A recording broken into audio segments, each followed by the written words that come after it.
नमस्कार, मेरा नाम है कुणाल और भाई साहब देख रहे देखिए वीआईपी के प्रमुख मुकेश सहनी का बड़ा बयान सामने आया है। आपको बता दें कि बांकीपुर चुनाव को लेकर के मुकेश सहनी को जिस तरह से उत्तर प्रदेश में हाउस अरेस्ट किया गया उसको लेकर के बिहार में हो रहे भ्रष्टाचार को लेकर के और सीएम सम्राट पे किस तरह से कटाक्ष करते हुए मुकेश सहनी क्या कुछ कह रहे हैं, पहले सुनिए उनकी पूरी बयान। देखिए, उत्तर प्रदेश में अघोषित इमरजेंसी है। वहाँ की सरकार जो है बहुत ही तानाशाह है। आप समझ सकते हैं कि किसी राज्य के पूर्व मंत्री और अपने कार्यक्रम को लेकर आए और उस राज्य में वहाँ के मुख्यमंत्री को इतना डर हो, भय हो कि विपक्ष के लोगों का कार्यक्रम ना हो, विपक्ष के नेता को हाउस अरेस्ट कर ले। ये दर्शाता है कि सरकार डरी हुई है और लोकतंत्र को नहीं मान रहे हैं। अघोषित इमरजेंसी है और ऐसे सरकार को आने वाले समय में उखाड़ फेंका जाएगा। अभी हम लोग वहाँ पे काम कर रहे हैं और बहुत मजबूती से सरकार को आने वाले समय में जवाब देंगे। राजू सिंह को 4 साल 2 महीने का सजा सुनाया गया था। आर्म्स एक्ट पर 2 महीने का अतिरिक्त सजा सुनाई गई और 25 लाख का जुर्माना भी किया गया है। लेकिन सर जो देखिए सजा जिसके लिए हुई है वो हत्या की सजा नहीं है। देखिए, अभी जो भी सजा हुआ है वो आप लोगों के सामने में है। मैं तो मानता हूँ कि 4 साल का नहीं 14 साल का उसको सजा होना चाहिए। धोखेबाज है, बेईमान है और हत्या उन्होंने किया है और ये सिद्ध हो गया कि उन्होंने हत्या किया है।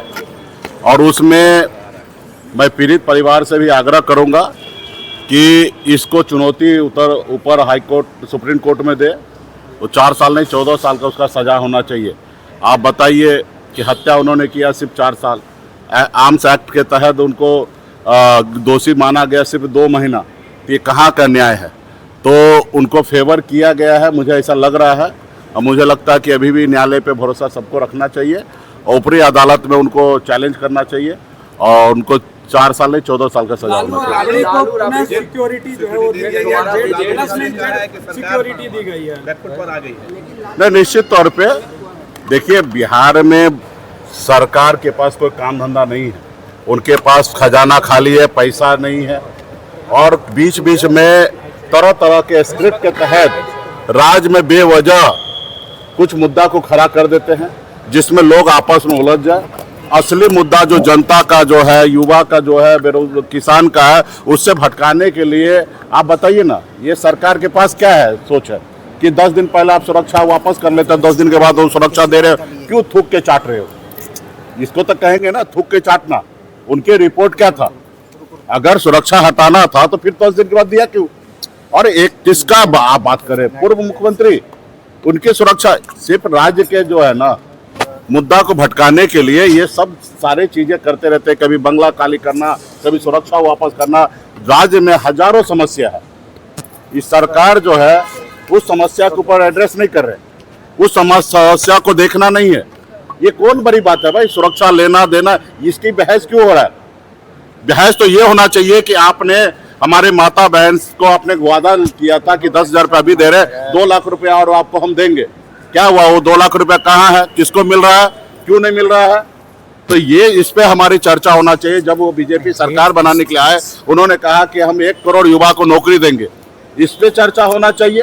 तो बिहार में जो मुद्दा की आवश्यकता नहीं है, जो चीज की जनता को कोई सरोकार नहीं है, उस चीज को लेके भारतीय जनता पार्टी समय समय पर चीजें करते हैं ताकि लोग है ना भटके रहे, 2 गुटों में बटे रहे और सवाल से जो एक्चुअल समस्या है उससे जवाब न दिया। सम्राट सरकार ने बड़ा घोषणा किया है, 100 फास्ट ट्रैक को, और रात में राज्य पुलिस मुख्यालय ने कहा कि अपराधियों के खिलाफ बड़ा ऑपरेशन होगा बिहार।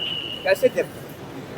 देखिए, जो उन्होंने सरकार बनाने से पहले जो घोषणा किया, हर माता बहन को 2 लाख रुपया हर किसी को खाता में देना, पहले उस पर काम कीजिए। आपने 1 करोड़ रोजगार देने की बात की, आपने वो कीजिए। आप ये बताइए कि ये सारा चीज इससे पहले नहीं हो रहा था। इसका मतलब यानी कि 20 साल नीतीश कुमार फेलियर रहा।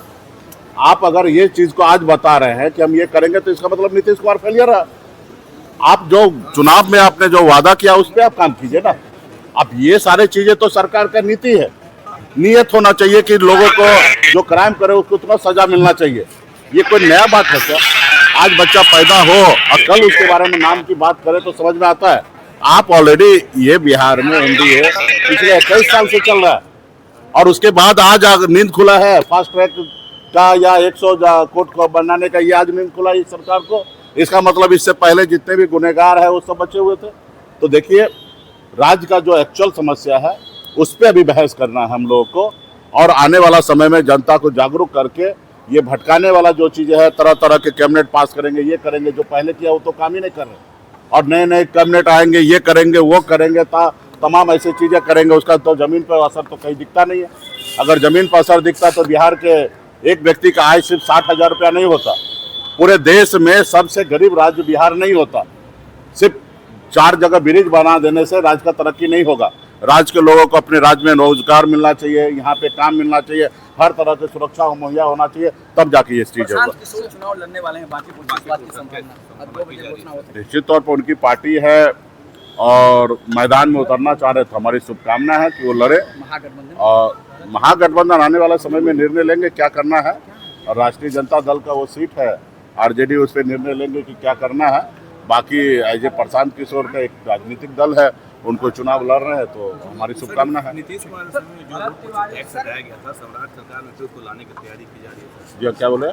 सवाल यह है कि नीतीश कुमार ने 2017-18 में एक टैक्स हटा दिया था स्टेट हाईवे। स्टेट हाईवे के लिए अब टैक्स आ रहा है, एक बाइक के लिए भी टैक्स आ रहा है। बाइक पर भी चढ़ना तो आपको टैक्स देना पड़ेगा। अभी आने वाला समय में आप कपड़ा पहन रहे ना, उसके ऊपर भी टैक्स लगेगा।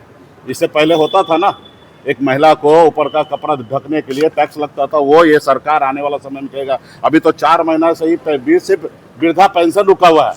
आप समझिए, सिर्फ 1100 रुपया वृद्धा पेंशन है, वो राज्य में रुका हुआ। तो आप समझ सकते हैं कि खजाना का क्या हाल है। आने वाले समय में आप सांस लीजिएगा ना, उस पर भी टैक्स लगेगा, क्योंकि 10,000 रुपये ले लिए हैं पहले से। तो आने वाला समय में आप देखिए क्या क्या टैक्स लगेगा ना, तो आपको पता चलेगा। 16वीं विभाग में अब हर एक ग्राम पंचायत सदस्य को हो गया अरे कितना लोग कहा कि अब आने वाले समय में कपड़ा पहनने का भी टैक्स लगेगा, सांस लेने का भी टैक्स लगेगा। जब सवाल किया गया कि अब जो है 2 व्हीलर का भी, जो जैसे बाइक हो गई, उसका भी टैक्स लगेगा, टोल टैक्स जो है वो लगेगा। उन्होंने कहा कि अब सांस लेने के भी आपको टैक्स देने होंगे। बिहार सरकार ऐसी नीति बना रही है। उन्होंने साफ तौर पे कहा कि पहले जो बिहार सरकार चुनाव से पहले वादा की थी कि हर महिलाओं के खाते में 2-2 लाख रुपए जाएगा, उसको पूरा करे, उसके बाद कोई नई नीति बनाए। बांकेपुर से लड़ रहे प्रशांत किशोर को लेकर के उन्होंने साफ कहा कि प्रशांत किशोर की पार्टी है, वो लड़ सकते हैं, हमारी शुभकामनाएं उनके साथ है, और महागठबंधन का नाम बहुत जल्द ही जो है घोषणा होगा। तब देखना होगा कब तक महागठबंधन का नाम घोषणा होता है। फिलहाल बने हमारे साथ। बहुत बहुत धन्यवाद। चैनल को सब्सक्राइब करें, लाइक करें।